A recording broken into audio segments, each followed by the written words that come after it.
All right, let's dive right in. What if I told you reality isn't random, but actually follows a specific three-step formula? Today, we're going to deconstruct a single, fascinating, handwritten note that claims to map out this exact process, a journey from pure potential all the way to the physical world that you and I see around us. So the entire philosophy, the whole thing, really hinges on this one unshakable sequence. Spirit first, mind after, body later. And you can see the author even underlined in that order. This isn't just a suggestion. It's being presented as a fundamental law of creation. This precise order is the key that unlocks the entire model. So let's see how it works. And this is the map itself. Now, I know it might look like just a simple sketch, but it outlines a complete journey, from a hidden, formless cause to a solid, tangible effect. We're going to follow this path exactly as it's drawn, and we're going to start at the very source of creation. Okay, so our journey begins at the source. The note calls this first level the ultimate cause, a realm it identifies quite simply as the spirit. Now, to help us wrap our heads around this, the note uses a really powerful metaphor, the ocean.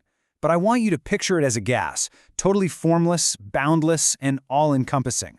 This ocean gas represents spirit, or universal consciousness. It's the field of pure, untapped potential. At the heart of this first level is a concept called pure awareness. The note poetically describes it as pure water, the fundamental substance of everything. It's the formless, unmanifested source from which reality will eventually spring. And within this spiritual ocean, the note identifies a few key components. The soul is described as tinted water. It's part of the whole, but it has its own unique quality. This realm also includes the subconscious and the shadow self, those deep, often hidden parts of our psyche. So they're placed right here at the foundational level of cause. So if the spirit is just formless potential, how does anything actually happen? Well, that brings us to the second level, the mind. This is where the formless starts to take shape, and what the note calls the realm of thought. Our metaphor evolves here. The gas of the spirit condenses into a liquid, and that's the mind. The note illustrates this as a wavelength, a specific vibration that's emerging from that formless ocean. This is the conscious mind, where awareness starts to focus and take on a particular shape. And this is the level of stuff we're all familiar with, right? The monkey mind, that restless internal chatter we all have.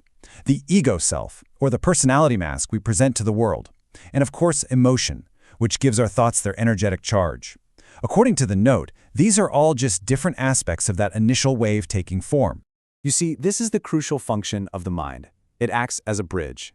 It takes that infinite potential of spirit's pure water and funnels it into a single, specific form, an idea, a desire, a feeling. This is the critical step that moves us from pure potential toward physical reality.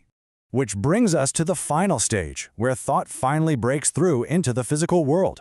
Welcome to the third level, the body. This is what the note calls the ultimate effect.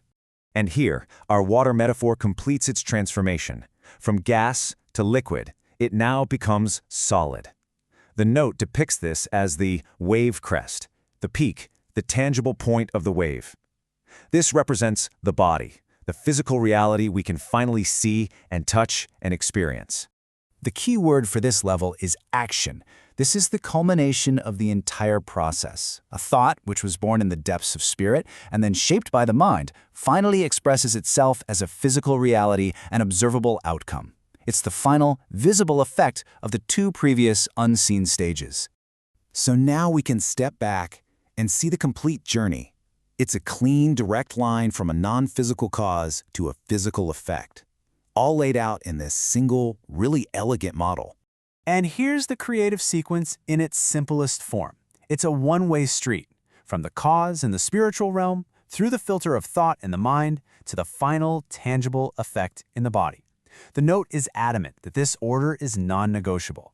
And here it is, all laid out in one table.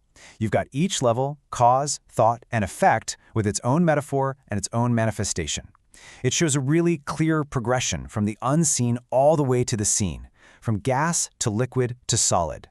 And so this simple note leaves us with a pretty profound question, doesn't it?